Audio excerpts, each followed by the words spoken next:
Olá, boa tarde, seja bem-vindo. Vamos juntos conferir o que é notícia no Brasil. O Desenrola Brasil iniciou uma nova fase e deve beneficiar até 32 milhões de brasileiros. Segundo o Ministério da Fazenda, também será lançada a plataforma oficial do programa.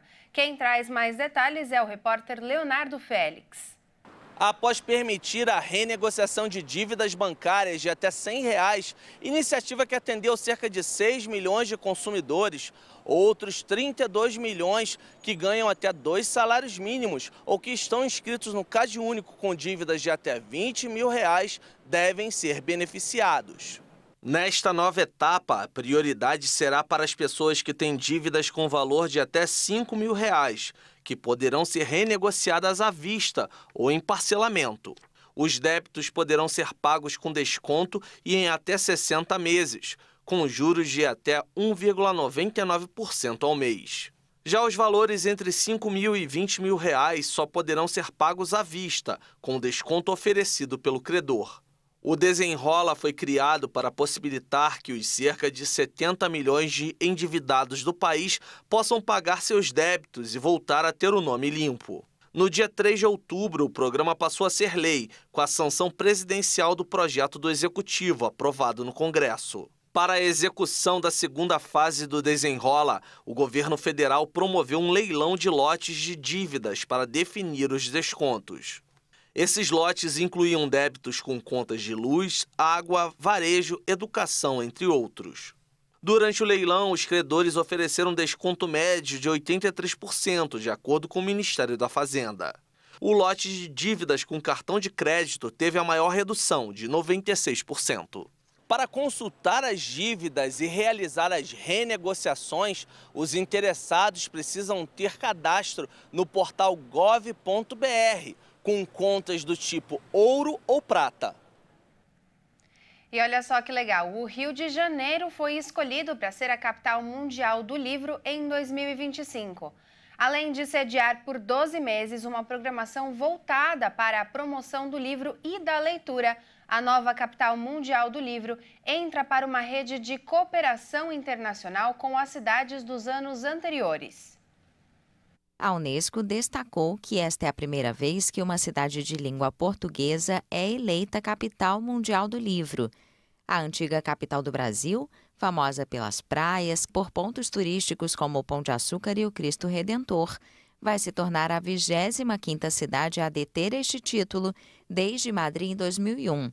Cidades de todo o mundo receberam o título desde então, incluindo Alexandria, Nova Delhi, Bogotá, Buenos Aires e Guadalajara. A atual capital do livro é Accra, capital de Gana. A diretora-geral da Unesco, Audrey Azoulay, afirmou que os livros são ferramentas vitais para acessar, transmitir e promover a educação, a ciência, a cultura e a informação em todo o mundo. As comemorações na cidade do Rio de Janeiro começaram no dia 23 de abril de 2025 e, segundo a agência da ONU com sede em Paris, contribuirão para a alfabetização, educação e combate à pobreza. E o preço da cesta básica caiu na maioria das capitais pesquisadas em setembro. O local mais caro para comprar é Florianópolis, em Santa Catarina. O preço da cesta básica de alimentos caiu em 14 das 17 capitais do país no mês passado. As maiores quedas aconteceram em Brasília, Porto Alegre e Campo Grande, enquanto as principais elevações foram registradas em Vitória, Natal e Florianópolis. Florianópolis foi a capital onde o conjunto dos alimentos básicos apresentou o maior custo, R$ 747,64, seguida de Porto Alegre e São Paulo. Os menores valores foram registrados em Aracaju, com a cesta a R$ 532,34, seguida por João Pessoa e Recife. No acumulado dos 9 primeiros meses do ano, o custo da cesta básica caiu em 12 capitais, com destaque para as quedas em Goiânia, Campo Grande e Brasília. Já as maiores altas foram registradas em Natal, Aracaju e Recife. Entre os produtos, o preço da carne bovina de primeira caiu em 15 das 17 capitais pesquisadas. O do leite integral e da manteiga registraram queda em 14 cidades e do feijão carioquinha diminuiu em todos os locais onde a pesquisa foi feita. Já o preço do arroz agulhinha aumentou em 15 das 17 capitais pesquisadas. E as tentativas de crimes por Pix ganharam uma nova versão, à distância. Agora, os criminosos têm focado em desviar dinheiro das vítimas de forma remota. Para facilitar a ação, até cooptam funcionários terceirizados de empresas de telefonia. Além de conseguirem hackear senha, os criminosos conseguiam bloquear o sistema de telefonia da vítima. Para isso, se aproveitavam de descuidos dos alvos para terem os celulares invadidos. De acordo com a polícia, a vítima sempre, de alguma forma, possibilita esse ataque. Primeiro, os alvos eram escolhidos a partir de dados vazados de score de crédito para filtrar a rentabilidade dessas vítimas.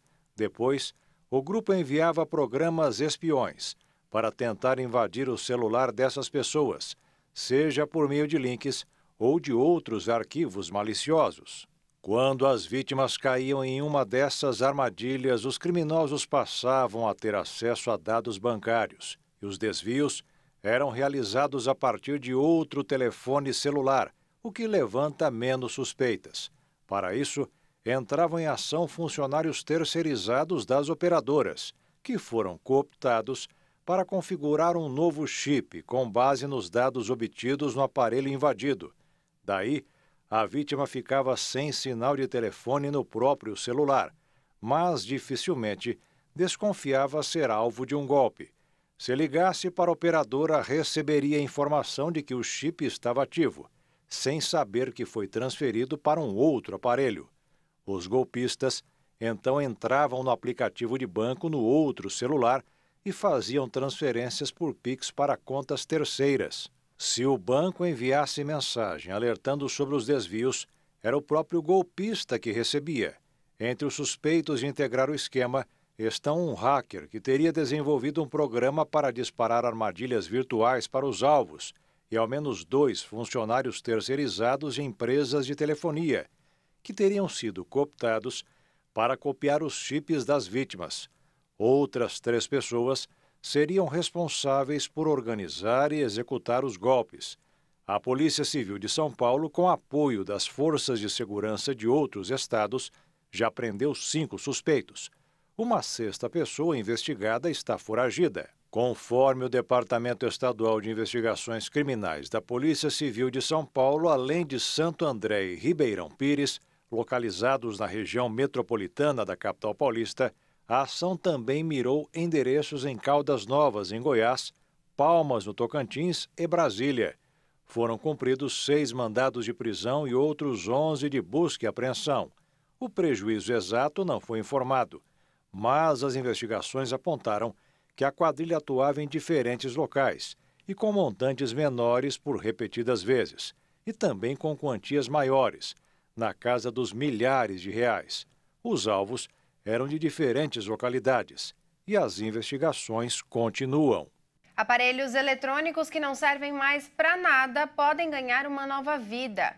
É o que um projeto que está sendo realizado por um laboratório de uma escola estadual de Dourados, no Mato Grosso do Sul, está querendo mostrar para todo mundo.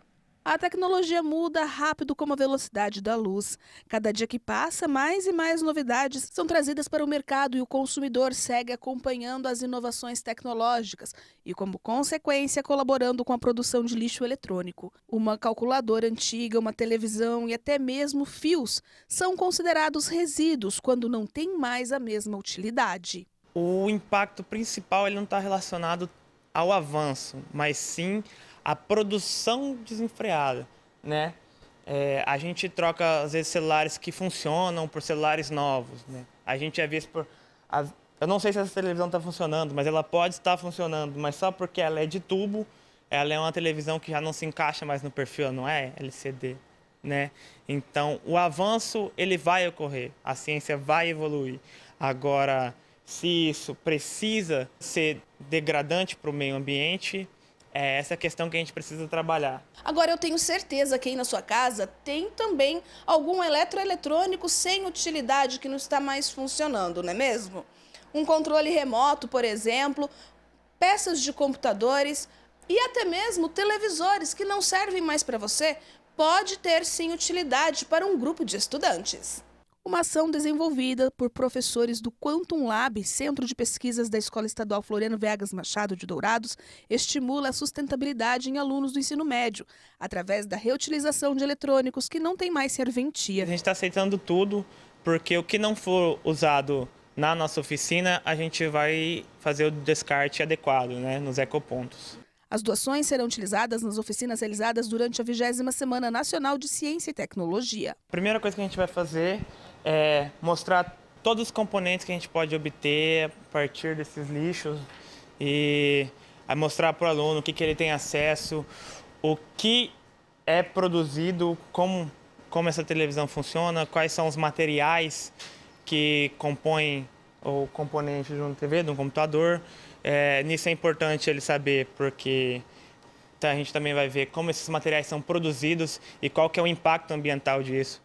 Nós vamos para o intervalo e no próximo bloco você vai ver que a Agência Nacional de Saúde Suplementar, a ANS, incorporou ao rol de procedimentos 2 medicamentos para o tratamento de câncer e ainda a terapia de mães. Elas se ajudam a enfrentar os desafios da maternidade e deixar tudo mais leve. Nós voltamos já.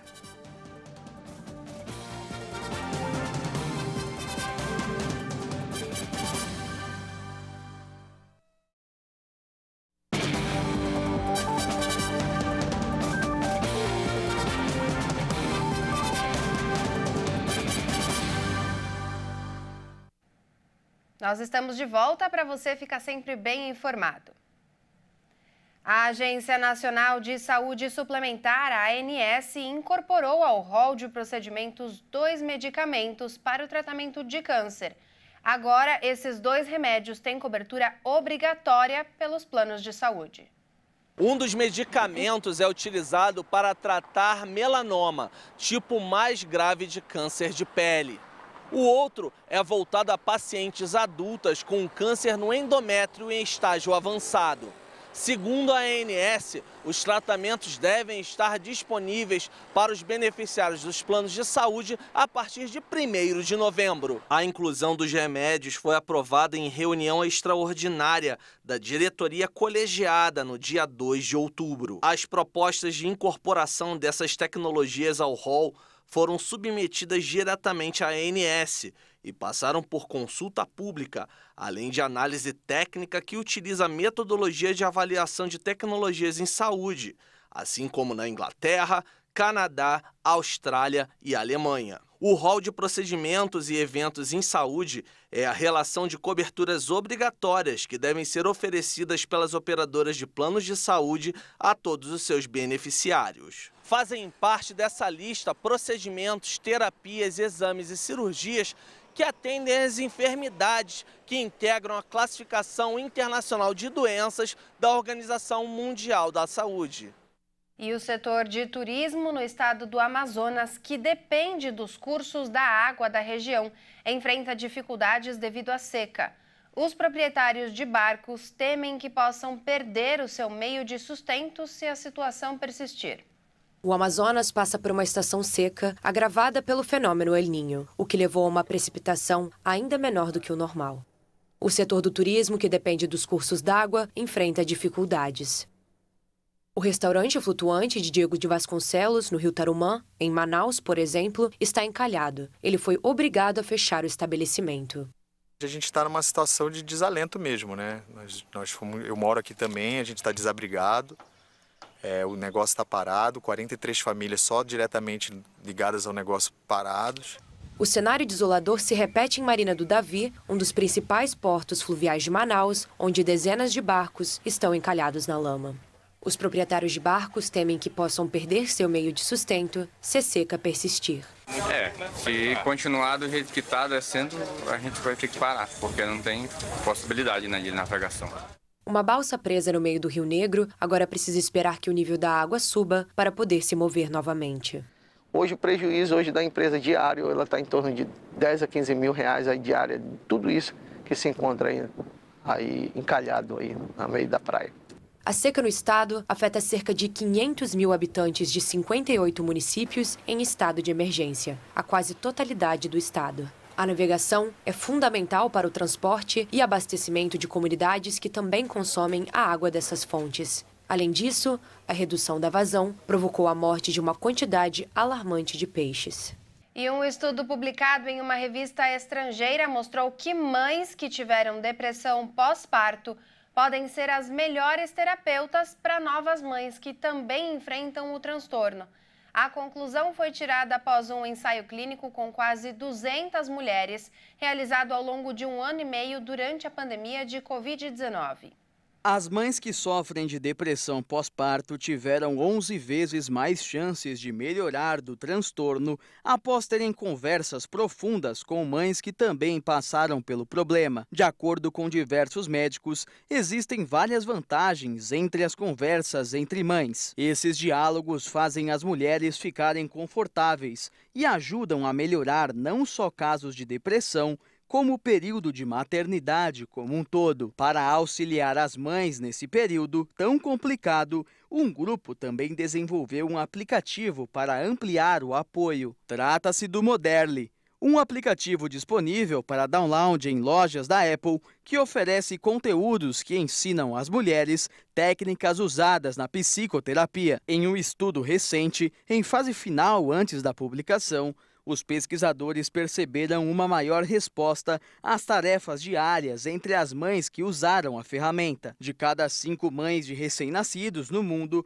uma acaba desenvolvendo depressão pós-parto, mas apenas 10% recebem cuidados baseados em evidências. No Brasil, de cada 4 mães, uma é afetada pelo transtorno. Alguns dos principais sintomas da depressão pós-parto podem ser tristeza intensa, choro, dificuldade de se vincular ao recém-nascido, culpa, insônia e aumento ou perda de apetite. E a velha marmita que nunca saiu de moda ganhou um reforço. Para quem trabalha fora, é a alternativa para não voltar para casa e também a não ser obrigado a pagar mais de R$50 por um almoço. O buffet vistoso, colorido e repleto de opções nem sempre está ao alcance de Edilson. Eu venho no restaurante umas 2 vezes por semana. Nos outros dias, o instalador diz que vai de marmitex. Essas de restaurante mesmo, mas com preço fechado e inferior ao quilo ou prato feito. Sai mais em conta do que você comer no lugar. Aí a gente, como trabalha na rua, come no carro, às vezes não tem refeitório no cliente, né? Que é muita, a gente pega a obra para fazer, então é assim. É que o almoço no restaurante ficou mais caro. O aumento foi de pouco mais de 5,5% no mês de agosto, na comparação com o mesmo mês do ano passado. Hoje, o valor médio desembolsado pelo trabalhador por uma única refeição fora de casa é de quase R$55. O levantamento realizado pela Ticket, marca de vale-refeição e alimentação, avaliou apenas restaurantes de comida brasileira que servem arroz, feijão, carne e salada, a combinação mais requisitada pelos trabalhadores do país. Produtos que sofreram queda nos preços. A alimentação no domicílio teve redução de 0,62% no acumulado dos últimos 12 meses e segue em tendência de baixa. O que é interessante lembrar é que exatamente o benefício de redução do setor de alimentos, e que pode ser percebido na feira, no supermercado, das últimas semanas, não foi levado para o setor de serviços, nos quais restaurante, almoçar fora, se inclui. E a alta no setor de serviços não foi verificada apenas nos restaurantes de comida brasileira, mas também nas padarias, lanchonetes, redes de fast food e mais. Outros itens importantes e que compõem o item de serviços estão tendo também uma alta. É o caso, por exemplo, das mensalidades escolares, dos serviços e planos de saúde, serviços hospitalares e de outros itens também que compõem essa massa muito grande de serviços e que tem um peso muito grande para quem mora principalmente dentro do centro urbano ou próximo ao centro urbano. Com esse cenário, o jeito é aproveitar a queda no preço da alimentação no domicílio e seguir o exemplo da Karine. Eu trago de casa sempre minhas marmitas, faço comida à noite para poder trazer. É mais barato e muitas vezes mais saudável. Dá para economizar e ainda aproveitar o conselho do economista para esse fim de ano. Olha, talvez aquela diferença entre o custo da marmita e o custo do prato fora, do prato feito fora, pode ser uma fonte excelente de fazer aquela poupancinha que a gente gosta de fazer, principalmente no final do ano e começo do ano, para fazer frente já àquelas famosas despesas do ano novo e também lembrar os presentes, aquele almoço ou jantar um pouquinho mais diferenciado de final de ano. Essa edição fica por aqui. Muito obrigada pela sua companhia. Até mais.